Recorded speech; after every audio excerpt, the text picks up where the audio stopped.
అంతవరకు బెదరని లంక కథ ఒక్క పూటలో మారిపోయింది. అంతకాలం చెదరని రావణుని కల ఒక్క వానరుడికి కదిలిపోయింది. ఎవడో ఒక్కడు ఎలా వచ్చాడో ఎప్పుడొచ్చాడో. సైన్యం వెళుతోంది, చస్తోంది. మంత్రులు వెళ్తున్నారు కాని తిరిగి రావట్లేదు. చిన్న చిన్న విషయాలకు విసిగించద్దనే ప్రభువు 10 తలలు పట్టుకొచ్చున్నాడు. ఎవడీ ప్రాణి? ఇక తప్పక అతని కొడుకుల్లో బ్రహ్మాస్త్రము వంటి ఇంద్రజిత్తుని పంపాడు. చంపకు, పట్టితే వాణ్ణొక్కసారి చూడాలన్నాడు. మేఘనాథుడు కదిలాడు. ఒక్కో కక్ష దాటి అశోకవనం వైపు వెళుతున్నాడు. దగ్గర పడే కొద్దీ అలజడి పెరుగుతోంది. అదిగో అసురుల ఆర్తులు వినిపిస్తున్నాయి. పిడికిట ధనస్సు గట్టిగా పట్టి ఆఖరి ద్వారం దాటాడు. పిచ్చెక్కిన పిశాచాల్లా అటూ ఇటూ చిందరవందర పరుగులు. ఎక్కడికక్కడ జుగుప్స కలిగే మాంసపు ముద్దల జిగురులు. ఫల్గుణ శుక్ల అమావాస్య. ఆకాశంలో మెరుపులు. ఏయ్, ఎక్కడ్రావాడు అని కేకవేశాడు. ఒక అసురుడు వణికిపోతూ ప్రాకారంపైకి వేలు చూపాడు.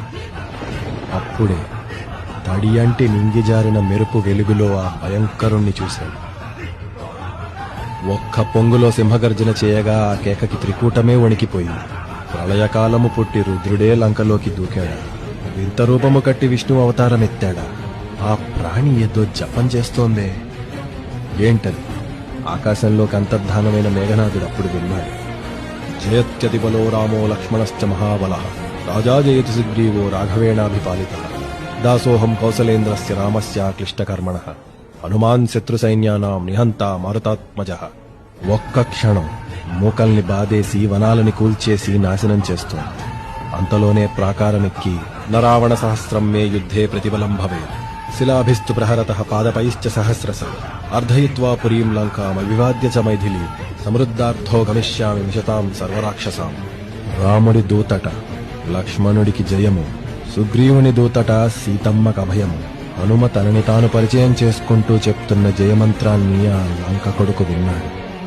నన్ను కొట్టేదెవడు, నన్ను పట్టేదెవడు అంటూ ఆ సవాలుని విని అసురులు మొత్తం పరుగులు పెట్టగా ఆ పూటదాకా ఆగకుండా ఏడ్చిన తల్లి మాత్రం అట్టగట్టిన చెంపలపై చిరునవ్వు చిందించింది.